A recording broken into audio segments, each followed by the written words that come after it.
4 ৰাতি বহুত পলমকৈ টোপনি অহাৰ কাৰণে হবলা পোৱা শশাংকৰ যথেষ্ট পলমকৈ টোপনি ভাগিল। মাজতে দুই এবাৰ অপৰাই চাই গল, কিন্তু তেওঁক নজগালে। মাথোন লক্ষ্য কৰিলে যে শশাংক বৰ শান্তিৰে শুইছে। সেইদৰে নিহংস চিত্তে এটা সৰু লৰা হোৱাৰ দৰে নিৰ্ভাৱনাৰে শশাংক শুই থকা দেখি অপৰাই সৰুকৈ হাঁহিলে। সেই হাঁহিত এটা কোমল সমবেদনাৰ অস্পষ্ট ৰেখা বিৰিঙি উঠিল। একেলগে চাহ খাবৰ কাৰণে নিৰঞ্জনে বেছি পৰ বাট চাব নোৱাৰিলে। অফিচত তেওঁৰ কাম আছে। দুপৰীয়া ভাত শশাংকৰে একেলগে খাবহি বুলি কৈ তেওঁ অকলে চাহ খাই ওলাই গল। বতৰটো সিমান ফৰকাল নাছিল। আগবেলাৰ আকাশখনৰ বুকুত কৰবাৰ পৰা আহি দুই এচপৰা ডাৱৰ জমা হৈছিলহি, কিন্তু সোনকালে বৰষুণ দিয়াৰ সম্ভাৱনা কম। হয়তো এইদৰে ডাৱৰ গোট খাই খাই পিছবেলা আৰু ৰাতিলৈ বৰষুণ হব পাৰে। আজিৰ দিনটো কোমল ডাৱৰেৰে ৰহস্যময় হৈ থাকিব বুলি অপৰাজিতাই অনুভৱ কৰিলে। আজি পিছবেলা 11 মাইল দূৰৰ এখন গাঁৱত এখন সভা আছে। তাতে অপৰাই নিৰ্দিষ্ট বক্তা হিচাপে যোগ দিয়াৰ কথা আছে। তাৰ বাহিৰে দিনটোত বিশেষ কাম নাই। হয়তো শশাংক যদি থাকে তেওঁৰ লগতে কথা বতৰা পাতি সময় কটাব পাৰিব। কিন্তু আজি আকৌ শশাংক ঘূৰি যোৱাৰ কথা আছে, ৰাখিব লাগিব। এনেকুৱা অকলশৰীয়া উদঙীয়া মানুহবোৰক কোনেও থকা বুলি কৈ নাৰাখে, কাৰণেই তেওঁলোকে কতো নৰয়, এনেই ঘূৰি ফুৰে। নিজক লৈ এনে ব্যস্ততাৰ কাৰণে নিজেই দায়ী নহয়। গগলছ নিপিন্ধিলেও অপৰাৰ এটা চকু বেয়া বুলি আনে সহজে ধৰিব নোৱাৰে। প্লাষ্টিকৰ এটা কৃত্ৰিম চকু ভালকৈ লগোৱা আছে, কিন্তু সেইটো চকু মৰা। তাৰ কোনো স্পন্দন নাই, সক্ৰিয়তা নাই। কোনোবাই কিছু সময় তেওঁৰ চকুলৈ চাই থাকিলেই বুজিব পাৰিব যে সেইটো মৰা চকু, ফাঁকি। মিৰৰখনৰ আগত ৰৈ অপৰাই নিজৰ মুখখনৰ ফালে চালে। এখন ধুনীয়া গৰিত মুখ, দুখন নিমজ গাল, এটা জোঙা নাক, এখন বহল কপাল, কতো কোনো ক্ষতি সোণ নাই। এখন শুৱনি গাভৰু মুখ, গালত গোলাপৰ অম্লান বোল, কিন্তু সকলো সৌন্দৰ্যক অৰ্থহীন আৰু নিষ্প্ৰভ কৰি পেলাইছে এটা দৃষ্টিহীন স্পন্দনহীন চকুৱে। এয়া যেন কোনোবা এক অদৃশ্য শক্তিৰ এক গোপন অভিশাপৰ সাক্ষী। অপৰাৰ এই চকুটোলৈ চাই থাকিবলৈ ভয় লাগে। তেওঁৰ সকলো উদ্যম উদ্দীপনা নোহোৱা হৈ যায়।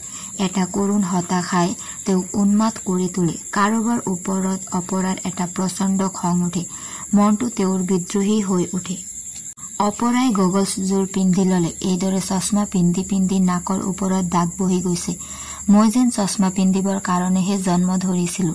গা ধুই উঠি নুশুকোৱা চুলিখিনিৰ আগত কাঠি এটা দি গাৰ কাপোৰ কানিখিনি ঠিক কৰি লৈ এইবাৰ অপৰা আহি শশাংকৰ শোৱা কোঠালিটোৰ দুৱাৰ মুখত ৰলহি।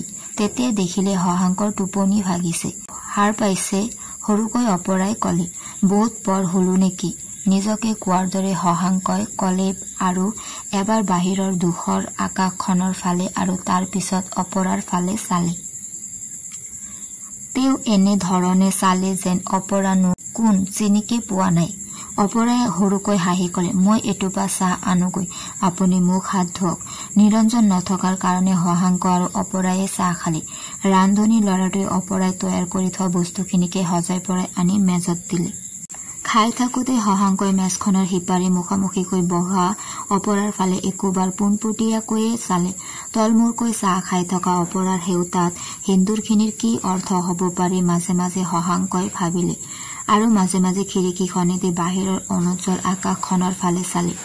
অপৰাই কিন্তু একো কথা নকৈ নীৰৱে শশাংকৰ প্লেটত ইটো সিটো দি গল, আৰু শশাংকৰ সংযমহীন চকুহাল তেওঁৰ দেহাৰ কোনোবা অবাঞ্ছনীয় ঠাইত ৰৈ যাব পাৰে বুলি ভাবি গোটেই মানুহজনী ৰঙা পৰিল।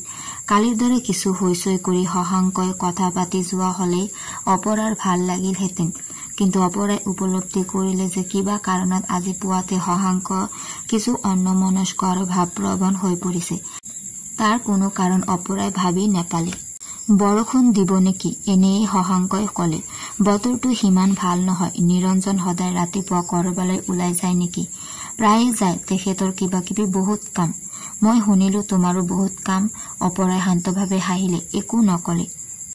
দুয়োজনে অনুভৱ কৰিলে যে এইবোৰ তেওঁলোকে অদৰকাৰী কথাহে পাতিছে।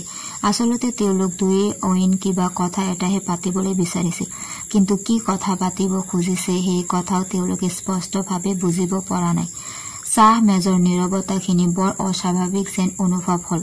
চাহ খাই থকাৰ মাজতে চিগাৰেট এটা জ্বলাই লৈ শশাংকই কলে, মই চিগাৰেট কিছু বেছি খাওঁ। নিৰঞ্জনে সিমান নেখায় হবলা। তেখেতে তামোল চিগাৰেট এনেই একো নেখায়, কোনোবাই দিলে অৱশ্য খায়। শশাংকৰ হঠাৎ কথা এটা মনত পৰি গল। এবাৰ কোনোবা এজন মানুহ বাৰ্নাৰ্ড হছৰ ওচৰলৈ গৈছিল আৰু বাৰ্নাৰ্ডছক নিৰামিষাহাৰী বুলি জানি তেওঁক ভালৰি লগাবৰ কাৰণে কৈছিল যে তেওঁ মাংস নেখায়, মাছ নেখায়, মদ নেখায়, নাৰী সংসৰ্গত লিপ্ত নহয় ইত্যাদি। তেতিয়া হেনো বাৰ্নাৰ্ড ছয় বিৰক্তিৰে সুধিছিল, এইবোৰ একো নকৰা যদি তুমি জীয়াই আছা কি কৰিবলৈ? ৰাতিপুৱাতে ওলাই যায়, দিনটো গাধৰ দৰে লোকৰ কাৰণে কাম কৰে, ৰাতি দুপৰত ঘৰলৈ আহি মনে মনে শুই থাকে। এইটো কি জীৱন কটাইছে নিৰঞ্জনে? এইটো মুহূৰ্তত নিৰঞ্জনলৈ ঘিণ লগা যেন অনুভৱ কৰিলে শশাংকই। এনেকুৱা এজন মানুহৰ লগত দিন কটাবলগীয়া হলে অপৰাৰ নিচিনা এজনী গাভৰু মানুহে অদৰকাৰী ৰাজনীতি কৰি ফুৰাৰ বাহিৰে আৰু কি কৰিব? শশাংকই অপৰাৰ মুখলৈ চালে। আপোনালোকৰ বিয়া খবৰ কিমান বছৰ হল? স্থিৰ মাতেৰে শশাংকই সুধিলে। 9-10 বছৰ মানেই হল। প্ৰশ্নটোৰ প্ৰতি প্ৰস্তুত নাছিল যদিও সহজভাৱে অপৰাই কলে। আপোনালোকৰ লৰা ছোৱালী? আকৌ মোক আপুনি বুলিছে কিয়? শশাংকই বুজিলে এইটো তেওঁৰ প্ৰশ্নটোৰ উত্তৰ নহয়। তোমালোকৰ কোনো লৰা ছোৱালী হোৱা নাই নেকি? অপৰাই নীৰৱে মূৰ জোকাৰিলে, মুখেৰে একো নকলে। সোধাৰ কাৰণে বেয়া নেপাবা অপৰা, নজনাৰ কাৰণেহে সুধিলো। অপৰাই কলে, বেয়ানো কেলেই পাম, পিছে আপোনাৰ? মোৰ কি লৰা ছোৱালী?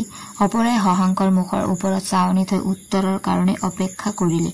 জোৰেৰে সোপা এটা মাৰি চিগাৰেটটোৰ বাকী থকা ডোখৰ শেষ কৰি চাহৰ পিয়লাটোতে আঙুলিৰে টুকুৰিয়াই চিগাৰেটৰ শেষ ডোখৰ পেলাই শশাংকই কলে, মোৰ আকৌ কৰ লৰা ছোৱালী? আৰু প্ৰশ্ন কৰাটো অপ্ৰাসংগিক হব নেকি ভাবি অপৰা মনে মনে থাকিল। কালি ৰাতিটো নিজৰ বিয়াৰ কথা কবলৈ গৈ শশাংকই সদানন্দ যোশীৰ পৰিয়ালৰ কথাহে কলে। সিও আধা কোৱা হল, কিজানিবা শশাংকই বিয়া কৰোৱাই নাই। কিন্তু ৰাতিপুৱাতে অপৰাই সেইবোৰ কথাৰ অৱতাৰণা কৰিব নোখোজিলে। যোৱা ৰাতিৰ শশাংক আৰু এতিয়াৰ এই শশাংকৰ মাজত পাৰ্থক্য লক্ষ্য কৰিলে অপৰাই। এতিয়া যেন শশাংক কিছু ভাবুক আৰু গহীন হৈ পৰিছে। চাহ খোৱা শেষ কৰি শশাংক উঠি আহিল, কিন্তু ড্ৰয়িং ৰুমলৈ বা আগফালৰ বাৰাণ্ডালৈ নগৈ আকৌ শোৱা কোঠালৈকে আহিল আৰু বিছনাৰ কাষৰ বেতৰ চকীখনতে বহিল। তামোলৰ বঁটাটো হাতত লৈ অপৰা তালৈকে আহিল। তামোল এখন হাতলৈ লৈ কি অভাৱনীয়ভাৱে শশাংকই কলে, আজিৰ দিনটো যদি মই কলৈকো ওলাই নগৈ তোমালোকৰ ঘৰতে সোমাই থাকো, তোমালোকৰ কিবা অসুবিধা হব নেকি বাৰু? অপৰাই আত্মীয়তাৰে হাঁহিলে আৰু কলে, আমাৰ অসুবিধা যি হয় হব, কিন্তু আজিয়েই নহয় আৰু কেইবাদিনলৈকো আপোনাক কলৈকো যাবলৈ নিদিওঁ। কিয়? হাঁহি অপৰাই কলে, কালি আপুনি অনা বস্তুবোৰ আমি অকলে খাই ঢুকাব পাৰিম নেকি? শশাংকই কিন্তু নেহাঁহিলে। কিছুমান ছোৱালীয়ে এনেকৈয়ে মানুহক বৰ আপোন কৰি লব পাৰে। এই সৌন্দৰ্য গ্ৰহণ নকৰাৰ কোনো অৰ্থ নাই। শশাংকই কলে, ঘৰত সোমাই থকাৰ অভ্যাস মোৰ একেবাৰেই নাই। দেউতাহঁতৰ যুগটোৰ মানুহৰ লগত আমাৰ কিজানি সেয়ে পাৰ্থক্য। ডাঙৰ চাকৰি লৈ, ডাঙৰ ব্যৱসায়ৰ মালিক হৈ নাইবা ডাঙৰ নেতা বা মন্ত্ৰী হৈ এটা ষ্টেটিক কম্পোষ্ট আৰু নিজঞ্জাল জীৱন কটোৱাটোৱেই দেউতাহঁতৰ লক্ষ্য। তেওঁলোকৰ কাৰ্য চিন্তা সকলোতে এটা নিৰুদ্বেগ আনকনচাৰ্ণ লৈ তেওঁলোক নিজৰ আৰু নিজ শ্ৰেণীটোৰ ষ্টেটাছ কিউ ৰক্ষা কৰাতে সন্তুষ্ট। মোকো দেউতাই তেনেকুৱা কিবা এটাকে কৰি গঢ়ি তোলাৰ কথাই ভাবিছিল হয়তো। তেওঁলোকৰ আনকনচাৰ্ণ আৰু এলফনেছক তেওঁলোকে তেওঁলোকৰ ইণ্টেগ্ৰিটি বুলি প্ৰত্যয় যাবৰ চেষ্টা কৰিছিল।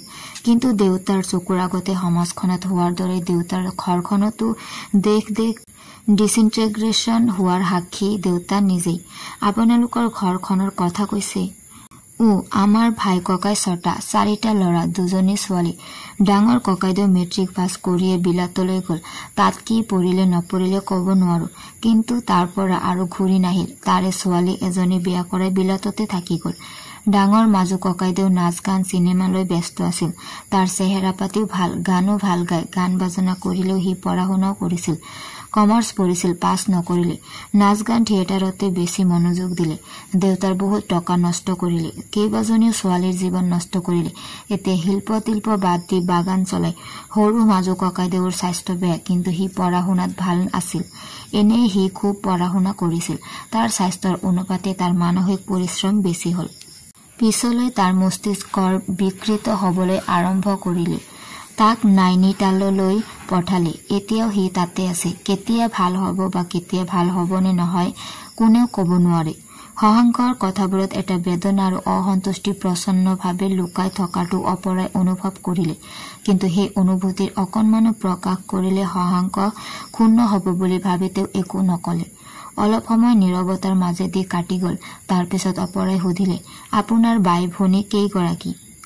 তথৈবচ ডাঙৰ বাইদেউ নাই, মৰিছে। কি নিজৰ ইচ্ছাতে আৰু পৰিয়ালৰ সন্মতিৰ কাৰণে বাট নেচাই এজন পাঞ্জাবী মানুহক বিয়া কৰাইছিল। পিছে বাইদেউক বিয়া কৰোৱাৰ 2 বছৰ নে 3 বছৰৰ পিছতে সি আৰু এজনী ছোৱালী বিয়া কৰালে। বাইদেৱে প্ৰতিবাদ কৰিছিল, কাজিয়াও কৰিছিল, কিন্তু একো কৰিব নোৱাৰিলে। ঘৰলৈকে গুচি আহিবৰ কাৰণে দেউতাই চিঠি লিখিছিল, আহিবলৈ মান্তি নহল। পিছত খবৰ পালো যে তেওঁ আত্মহত্যা কৰিলে। অপৰাই শশাংকৰ মুখলৈকে চাই আছিল। শশাংকৰ চকুমুখত কিন্তু বিশেষ কোনো ৰকমৰ বিৰক্তি বা বিতৃষ্ণাৰ ভাৱ নাই। যেন স্বাভাৱিকভাৱে ঘটা ঘটনা এটাৰ কথাই এনেই কৈ গৈছে। সৰু ছোৱালীজনীৰ কি হল সুধিব নে নুসুধিব অপৰাই চিন্তা কৰিছিল। শশাংকয়ে কলে, ইজনী মোতকৈ সৰু, মোৰ ভনী, সেইবুলি সৰু ছোৱালী হৈ থকা নাই। এক প্ৰকাৰ বুঢ়ীয়েই হল। তাই পলিটিক্স কৰাৰ এপ্ৰেণ্টিছ কৰি আছে। এতিয়ালৈকে একো হোৱা নাই আৰু কিবা হোৱাৰ একো আশা নাই। তেখেতৰ নাম কি বাৰু? নাম কলে চিনিবা জানো? তাইৰ নাম উৰ্মি চৌধুৰী। উৰ্মি চৌধুৰী আপোনাৰ ভনীয়েক? মাতত আনন্দ মিহলি বিস্ময় সানি অপৰাই সুধিলে, উৰ্মিক চিনি পোৱা নেকি? খুব ভালকৈ চিনি পাওঁ। অকণমান ৰৈ অপৰাই আকৌ কলে, আপোনাক এতিয়াহে মই ভালকৈ চিনি পাইছো। শশাংকই অপৰাৰ মুখলৈ চালে। কিন্তু উৰ্মিৰ লগত মোৰ কোনো মিল নাই। আছে জানো? কিয়? দেউতাৰ পৰিয়ালটোৰ ডিছইণ্টেগ্ৰেশ্যনৰ কফিনটোৰ শেষ গজালটো মইহে, উৰ্মি নহয়। নিজে আগে নকৰা কাম এটা কৰিছে কাৰণেই উৰ্মিয়ে নতুন কিবা এটা কৰিছো বুলি ভাবে। উৰ্মিৰ কোনো নতুনত্ব নাই। অপৰাই কলে, আপুনি যিয়েই নেভাবক উৰ্মি বাইদেউক সকলোৱে ভাল পায়। তেওঁ বৰ আদৰ্শৱতী কৰ্মী। কিন্তু বুদ্ধি একেবাৰে নাই, স্থিৰ মাতেৰে শশাংকই কলে। এই মন্তব্য কিয় কৰিলে অপৰাই বুজিব নোৱাৰিলে। ফাইল এটানে দুটালৈ নিৰঞ্জন সোমাই আহিল। আজিও তেওঁৰ দাড়ি খৰোৱা নাই। আধা বকা চুলিবোৰ অযত্নত ফপৰীয়া হৈছে। তেওঁ পিন্ধি যোৱা চোলা কাপোৰ সাজো যথেষ্ট মলিয়ন। তোমালোকে চাহ তাহ খালানে শশাংক? নিৰঞ্জনৰ ফালে চাই হাঁহি শশাংকই কলে, ভাত খোৱাৰ কথা সোধাই ভাল আছিল। সময় তেনেই কম হৈ আছে জানো? নিৰঞ্জনে বহি কলে, কেতিয়াবা বৰ কাম পৰে। তোমালৈ এটা খবৰ আনিছো। শশাংক আৰু অপৰা দুয়ো তেওঁৰ মুখলৈ চালে। নিৰঞ্জনে কলে, ডিষ্ট্ৰিক্ট কংগ্ৰেছৰ ভেনিত গাড়ীখন বেচিব। কথাবোৰ শুনি শশাংকই ডাঙৰকৈ হাঁহি উঠিল। আনৰ উপকাৰ কৰি কৰি আমনি লগা নাই? এইবাৰ মোৰ উপকাৰ কৰাত ধৰিলা। লাগি নেকি গাড়ীখন তোমালোকক? কোৱা, মই লৈ দিওঁ। কিমান দাম? 12,000 নে বেছি? আমাক গাড়ী কেলে? তুমি গাড়ী কাৰবাৰ কৰা কাৰণেহে। তোমাৰ লগত কাৰবাৰ কৰিবলৈ মই নিশ্চয় অহা নাই। কিন্তু অপৰাটো গোটেইখনতে ঘূৰি ফুৰে। তেওঁকে গাড়ীখন লৈ দিওঁ। বেয়া হব? শশাংকই কথাখিনি এনে লঘুভাৱে কলে যেন এখন গাড়ী নহয়, অপৰাৰ কাৰণে এগজ ব্লাউজৰ কাপোৰ কিনি দিয়াৰ কথাহে কৈছে। শশাংকই ধেমালি কৰিছে নে সঁচাসঁচিকৈ কৈছে নিৰঞ্জনে একো বুজিব নোৱাৰিলে। তেওঁ অপৰাৰ মুখলৈ চালে। অপৰাই যেন পৰিস্থিতিটো অন্যফালে নিবৰ কাৰণেই কলে, উৰ্মি বাইদেউ জানে এখেতৰ ভনীয়েক। নিৰঞ্জনে হহাৰ নিচিনা কৰিলে, যেন কথাটো তেওঁ জানে বা এই কথাটো কোনো গুৰুত্ব দিবলগীয়া কথা নহয়। শশাংকই কলে, তুমিতো চাহ খোৱাই নাই, যোৱা খাই লোৱাগৈ। তুমিও নেখাবা জানো? নিৰঞ্জনৰ কথালৈ কাণেদি শশাংকই অপৰাক কলে, ৰাতিপুৱা শুই উঠোতে আজি দিনটোলৈ কেনিও ওলাই নেযাম বুলি ভাবিছিলো। পিছে এতিয়া দেখিছো মই এবাৰ ওলাই যাব লাগিব। অপৰাই কলে, গলেও ভাত পানী খাই পিছবেলা যাব, আৰু নগলে যদি হয় তেন্তে আজি নেলাগেই যাব। কিয়? মই আবেলি আপোনাক এঠাইলৈ নিম বুলি ভাবিছো। মোৰ যাব লগা আছে, আপুনিও যদি যায়। ছোৱালীলৈ ফুৰাৰ অভ্যাস মোৰ নাই। তাতে কালি গধূলিহে আমাৰ চিনাকি হৈছে আৰু আজিহে তুমি জানিছা যে মই উৰ্মিৰ ককায়েক। নিৰঞ্জন ভিতৰলৈ গল। অপৰাই কৃত্ৰিম গাম্ভীৰ্যৰে কলে, ছোৱালীৰ লগত ফুৰাক অভ্যাস নাথাকিলে অসুবিধা নহয়। মই জানো ছোৱালী, কৈ অপৰাও ভিতৰলৈ গল। চিগাৰেটটো হুপি হুপি শশাংক বহি থাকিল। অপৰা ছোৱালী নহয় আৰু কি, ভদ্ৰ মহিলা। খোপাৰ ওপৰত চাদৰৰ আগ এটা মাজে মাজে পেলাই থলে এজনী ছোৱালী ভদ্ৰ মহিলা হৈ নাযায়। ঘৰৰ কাম নকৰি বাহিৰৰ ৰাইজৰ কাম কৰি ফুৰিলে অপৰাৰ নিচিনা এজনী ছোৱালীক কোনে ছোৱালী নহয় বুলি নকয়। দৰকাৰ হলে মই তোমাক কৰবাত গাড়ীৰে থৈ আহিব পাৰো আৰু লৈ আহিবগৈ পাৰো, কিন্তু তোমাক লগত লৈ শান্ত ভ্ৰমণ কৰা বিধৰ মানুহ শশাংক নহয়। শশাংকই একো নেভাবিবৰ চেষ্টা কৰিলে। দেহাৰ ব্যস্ততাই মানুহক যিমান পৰিশান্ত নকৰে, যিমান কৰে মনৰ ব্যস্ততাই। মনটোক অলপ জিৰণি দিব নোৱাৰিলে, দৰকাৰী অদৰকাৰী হেজাৰ বেলমেজলীয়া চিন্তাৰ পৰা মনটোক ৰেহাই দিব নোৱাৰিলে মানুহৰ জিৰণি হয় কেনেকৈ? অৱশ্য জিৰণি লোৱাৰ চিন্তা শশাংকই কোনোদিনে কৰা নাই। ইয়ালৈ নিৰঞ্জনৰ ঘৰলৈ আহি কিয় যে তেওঁৰ জিৰণি লোৱাৰ কথা মনলৈ আহিছে তেওঁ নিজে বুজিব নোৱাৰিলে। হয়তো ব্যস্ত নগৰখনৰ ভিতৰৰে এটা প্ৰান্তত নিৰঞ্জনহঁতৰ ঘৰখনৰ নিচিনা এটা শান্ত নিৰ্জন ঘৰত ক্লান্ত শান্ত অনুভৱ হোৱাটোৱে স্বাভাৱিক কথা। কিন্তু শশাংকৰ মনত পৰিল তেওঁৰ এবাৰ আকৌ হিমিদুৰ ৰহমানৰ ওচৰলৈ যাব লগা আছে। তাৰ পৰা দৰকাৰ হলে বাগিচালৈ যাব লাগিব আৰু বা কলৈ যাব লাগে, কি কৰিব লাগে, এয়া অদৰকাৰী কাম, কিন্তু যুঁজাত এটা আনন্দ আছে। হৰাজিকা এটা গৌণ কথা, মই যুঁজিবৰ কাৰণে প্ৰস্তুত। মই জানো মই কিয় যুঁজিবলৈ ওলাইছো। মোৰ যুঁজ নিজৰ স্বাৰ্থৰ কাৰণে যুঁজা নহয়, এটা অৱক্ষয়ৰ বিৰুদ্ধে যুঁজা। এই যুঁজা দেউতাৰ বিৰুদ্ধে যুঁজা নহয়, এজন প্ৰাক্তন মন্ত্ৰীৰ বিৰুদ্ধে যুঁজাও নহয়। এই যুঁজা মোৰ ভিতৰত থকা অন্য এটা মানুহৰ বিৰুদ্ধে যুঁজা, অন্য যি নেভাবক। নিৰঞ্জনে কলে, কালি ৰাতি যে তোমাৰ কথাবোৰ কৈছিলা শেষ নহল কিজানি। মই ভাবি আছো কথাবোৰ মই শুনিব লাগিব, তুমি কবা। নিৰঞ্জনৰ কথাত শশাংক যেন কিছু বিস্মিত হল। কালি ৰাতি নিৰঞ্জনে জানো কথাবোৰলৈ কাণ দিছিল, নামমাত্ৰ সঁহাৰিও যে নাছিল। বহাৰ পৰা উঠি শশাংকই কলে, তোমালোকৰ ইয়ালৈ মোৰ কাহিনী কবলৈ আহিছো বুলি যদি ভাবিছা, মই নিৰুপায়। মোৰ কোনো কাহিনী নাই আৰু আত্মকাহিনী কোৱাৰ বয়সো মোৰ হোৱা নাই কিজানি। নহয় জানো অপৰা, আৰু মোৰ জীৱনটো one crowded hour of glorious লাইফো নহয়, কৈ শশাংকই হাঁহিলে। অপৰা আৰু নিৰঞ্জনে মাথোন তেওঁলৈ চালে।